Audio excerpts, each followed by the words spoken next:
The Forgotten Case. James Harrington, a retired detective, lived a quiet life in a small town after decades of solving crimes in the city.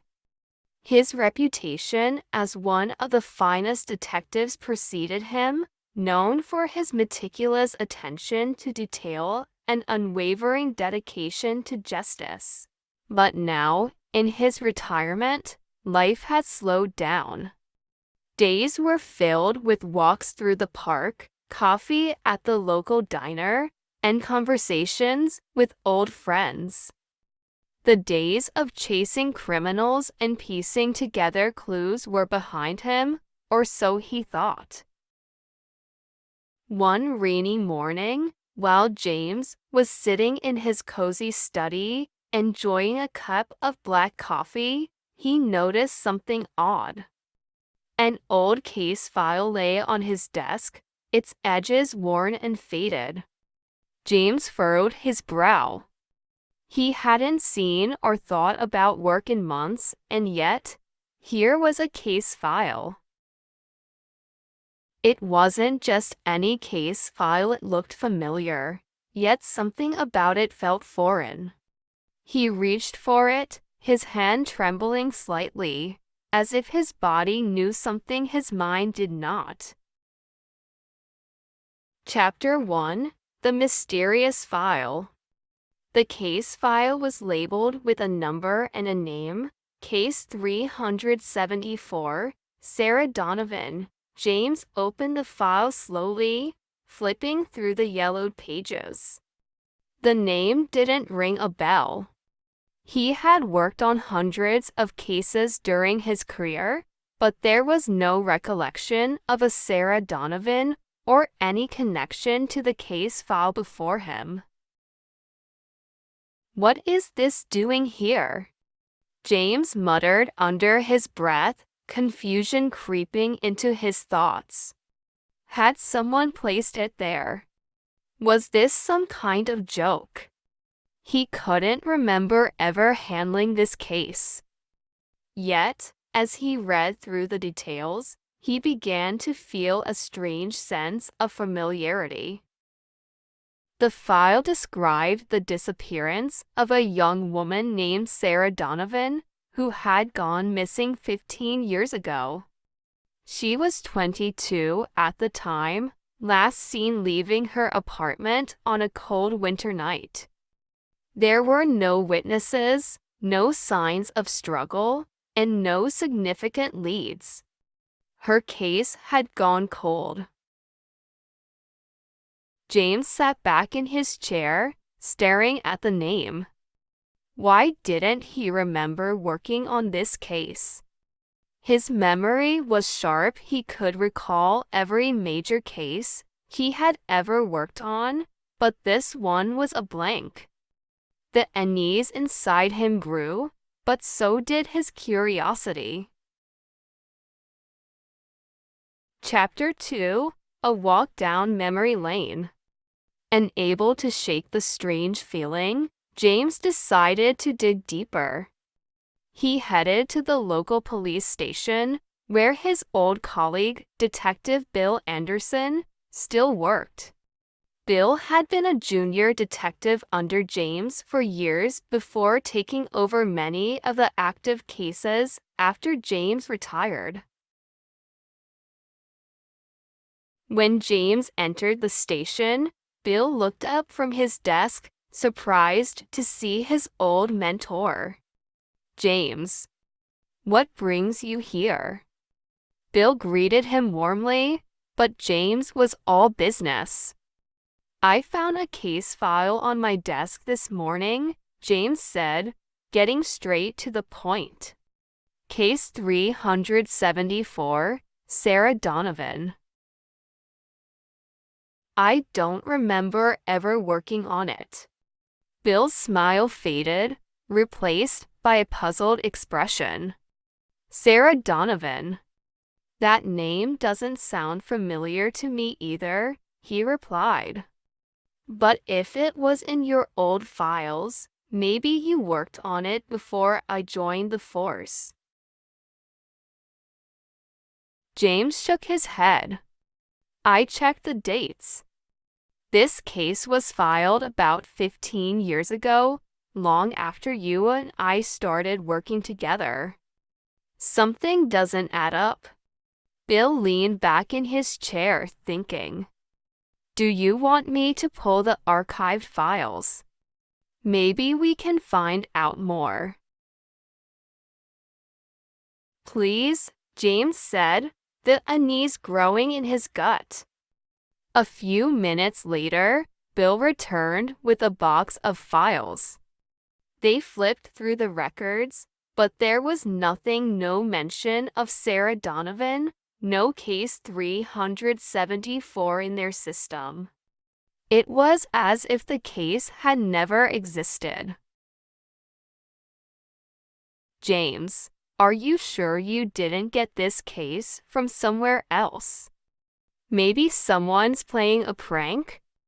Bill asked, his voice full of concern. I don't think so, James replied. But I need to figure this out. I have a feeling this case is personal. I just can't explain why. Chapter 3. Following the cold trail. Unable to let it go, James decided to investigate the case on his own. He began with the basics, visiting the last known address of Sarah Donovan, checking the archives at the city library, and even reaching out to old contacts who might remember the case. But everywhere he looked, he hit dead ends. It was as if Sarah had vanished not only from the physical world, but from the records as well. But James was determined. He wasn't the kind of man to give up easily.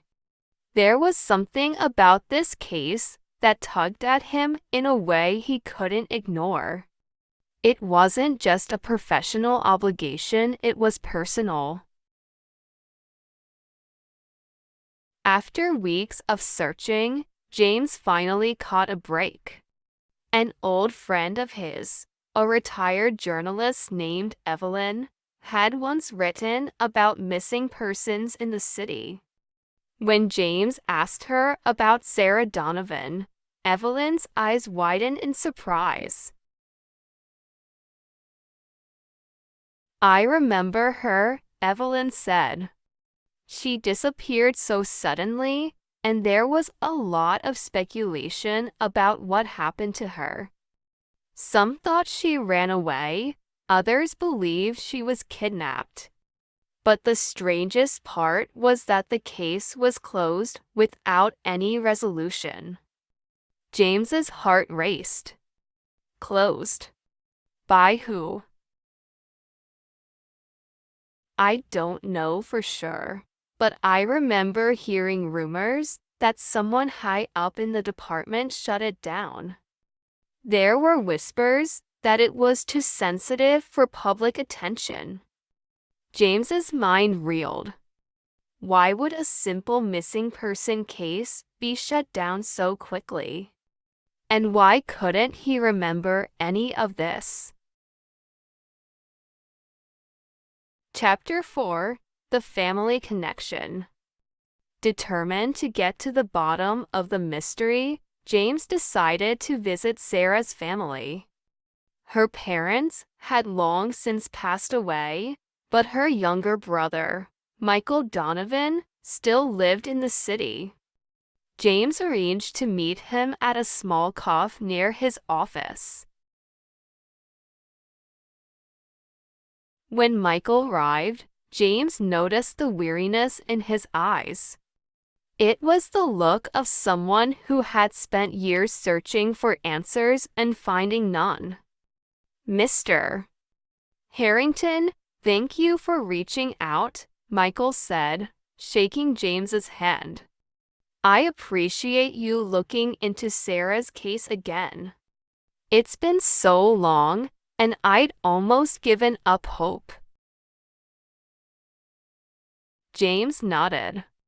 I'm sorry for your loss, Michael, I want to help, but I need to be honest with you. I don't remember ever working on your sister's case.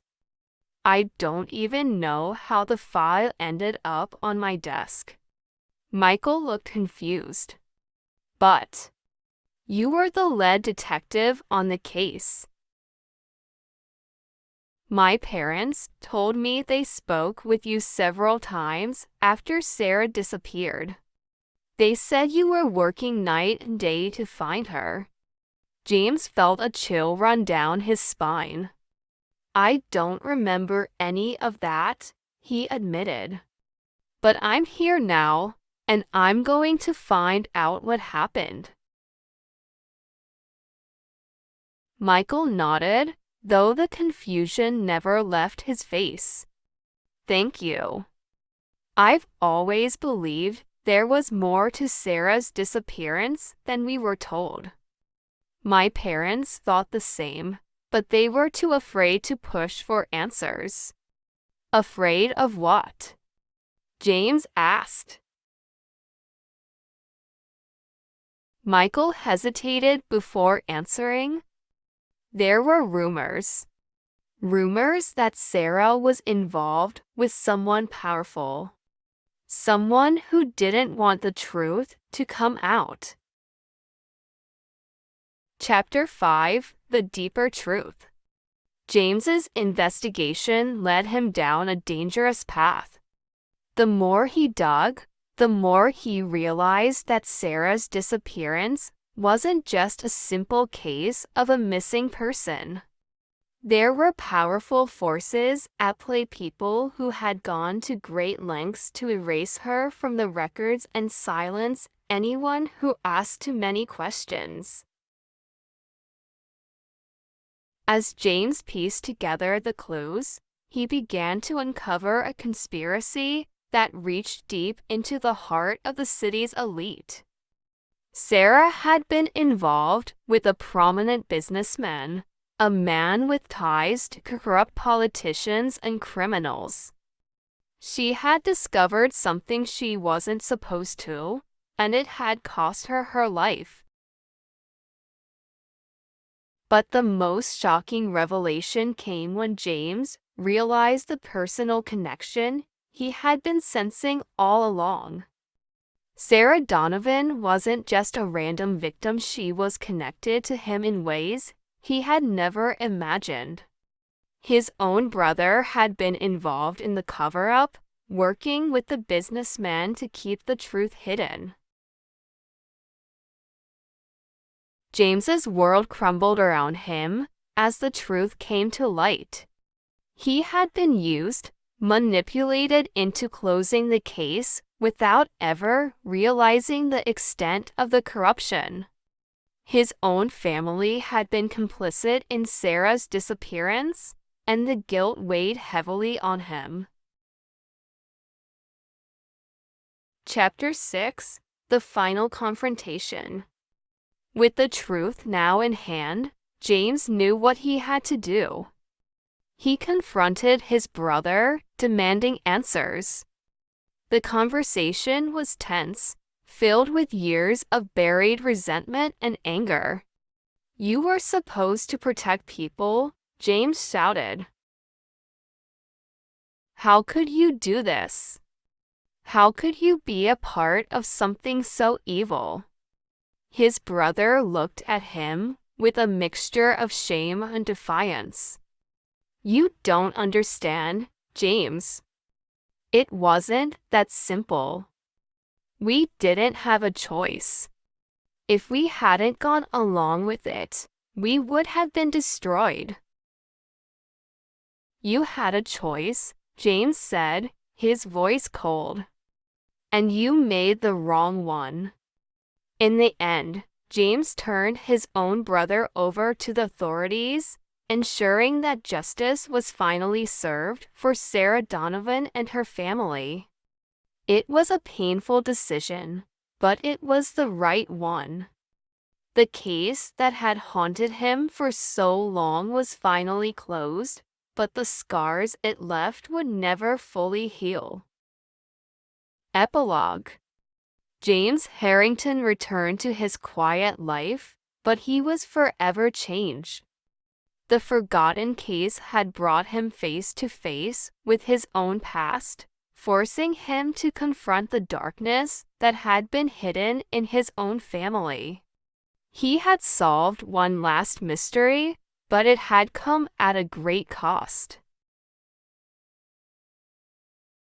As he sat in his study, staring out the window at the rain, James knew that he would never forget Sarah Donovan or the lessons he had learned from her case. Some mysteries, he realized, were not just about finding the truth, they were about finding yourself in the process.